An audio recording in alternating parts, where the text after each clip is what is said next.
you feel like you've played your last game for the Cavs? I mean, I have no idea at this point. The one thing that I've always done is consider, obviously my family, understanding, especially where my boys are at this point in their age. They were a lot younger the last time I made a decision like this 4 years ago. I got a teenage boy, a preteen, and a little girl right now that wasn't around as well. So, sitting down and considering everything, but, my family is a huge part of whatever I've decided to do in my career, and they will continue to be that. So I don't have an answer for you right now as far as that.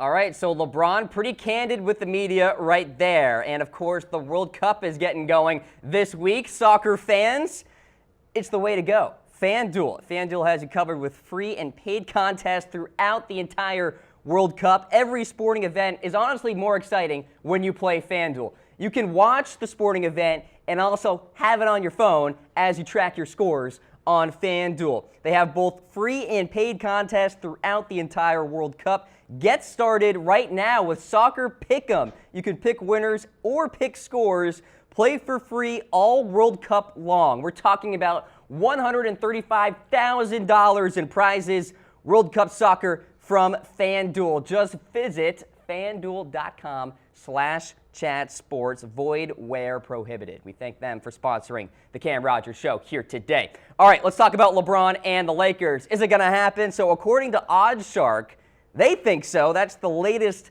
Vegas odds projection there, with the Lakers at plus 200, the Rockets at plus 220, Cavs sit there at plus 350, and the 76ers check in at plus 350 as well. You got the Boston Celtics there at plus 1,000. A little bit of a long shot, but hey, if you look at these first four teams here, you're not making a lot of money. So why not throw some dimes down on the Celtics, on the Spurs?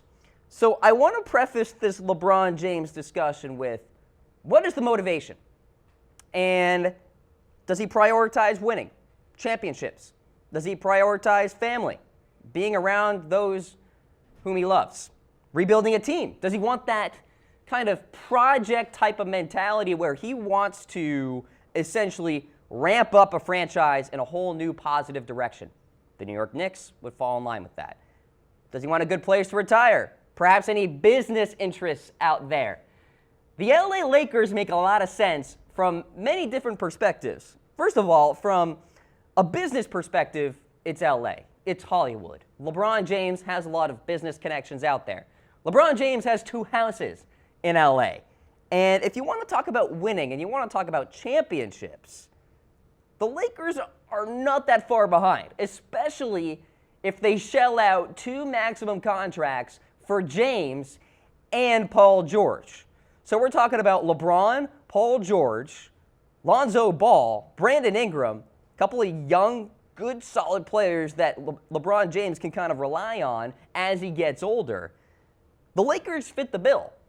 And so I like them a lot to land James in the summer of 2018. But be sure to let me know, where will LeBron play next year? Give me a like for the Lakers, a laughing face for the Houston Rockets. They're up there in a lot of discussions. We got the 76ers, so give us a heart for them and a wow face for the Boston Celtics. If I had to lay down my prediction here on the Cam Rogers Show presented by FanDuel right here, right now, I'm telling you it's going to be the LA Lakers. Don't let anybody tell you otherwise. Please don't let anybody tell you that he's going to stay with the Cleveland Cavs. Unless there is some sort of scenario where his family just reels him in and says, you can't go, we need you here. That's the only possibility that LeBron stays with the Cavs. You saw in the highlights, folks, LeBron was visibly frustrated with the team, with his teammates, with the coaching. Do you think he wants to return to the Cavs with Ty Lue as the head coach? Let's be real. So as we stand, the latest Vegas odds have the Lakers as the top team for LeBron James as we enter this free agency period. Now, another rumor out there, has LeBron already made his decision? So Bleacher Report is reporting that LeBron has actually already decided on next season. And I'm not really sure I buy that. I showed you guys the soundbite of LeBron basically saying he doesn't know where he's going next, right? And again, are we shocked? You know, it was interesting. Harris Rubenstein and I, we had our Chat Sports NBA coverage on Friday night, talked about the potentiality for LeBron to say in the post-game presser, I'm not coming back to Cleveland, or I'm staying in Cleveland. Those were the only real possibilities. There was no way LeBron was going to say, yeah, I'm going to the Lakers now. Yeah, I'm going here. Yeah, I'm going there. So I wasn't shocked that we didn't get too much information in terms of James and his future after that Game 4. He just got swept by the Golden State Warriors. He's got an injured hand, and we'll talk about that in a matter of seconds here. So he's not going to give any sort of indication in terms of where he could go right after Game 4. Now, the speculation will continue to ramp up as we stand. The Lakers top the list. The Rockets would make some sense from a perspective that James actually opts into his contract with the Cavs and then facilitates a trade of some sort. The Celtics, I'll tell you what, plus 1,000, if you're a betting man or girl out there, you're throwing some money down on the Celtics. Because really, it starts there where you can actually make money on this bet. Because the other teams, it's not really worth it unless you shell out a whole lot of bucks and you're feeling really good about where LeBron James will go. All right, so we'll see what happens there. Let's get to the next rumor in regards to James. And perhaps Greg Popovich plans to meet with him. This is very interesting. So Mark Stein of the New York Times is reporting Greg Popovich will likely get himself involved in the LeBron James sweepstakes. Stein wrote Popovich, quote, is bound to try to force his way into the conversation to sell James on the merits of South Texas. Any South Texans watching the Cam Rogers Show presented by FanDuel right now, be sure to let me know what you think about South Texas. I'm here in Dallas, Texas, which is, I guess, center north, if you will, so I need to know what South Texas is all about, folks, so be sure to let me know in comments. And there is a picture out there, by the way, of LeBron in a Spurs jersey. It surfaced on Twitter. Well, we have it. We'll show you. I'll tell you the scenario. Popovich and LeBron and Kawhi Leonard. Who knows? Maybe there is one last Spurs dynasty under Popovich left in them. We'll see what happens. Now, the Kawhi Leonard situation is something to monitor here if you're thinking about LeBron and the Spurs because, well, we've kind of surfaced here on these Chat Sports' programs that maybe Kawhi Leonard could get traded. Now, I'll tell you one thing. If LeBron James actually has the Spurs top of mind in terms of his future, he's going to be texting with Kawhi, Snapchatting, you know, whatever it is. He's going to be in contact with Leonard and figure out what exactly Kawhi has in mind for his future. LeBron is probably going to say, look, Kawhi, you want to stay or you want to go? And if Kawhi says, I think I'll stay if you come, then LeBron says, done deal. I'll go to the Spurs. So I mentioned the Celtics as a potential team to make some money if you bet on them. I'll tell you what, if you throw some money down on the Spurs, could be a lucrative day for you guys. And we'll see what happens. But the Spurs are going to make an effort. There's no doubt about it. According to the New York Times, Greg Popovich will be in the fray for LeBron James. And I'll tell you, if LeBron and Kawhi are in the front court there in San Antonio, the Western Conference will be very, very interesting to watch because we're talking about the Spurs now in the mix with the Houston Rockets and, of course, the Golden State Warriors. So keep that in mind. Now, where will LeBron James play next year? Be sure to hit me up in that reaction poll. If you missed it earlier, like for the Lakers, laughing face for the Houston Rockets, a heart for the Philadelphia 76ers, and a wow face for the Boston Celtics. All right, so you guys saw that LeBron James hurt his hand after Game 1. We didn't initially see that report, but we eventually learned of it. LeBron was actually at his post-game presser following Game 4 with the cast on his hand. We have the picture. Let's flash it. There he is.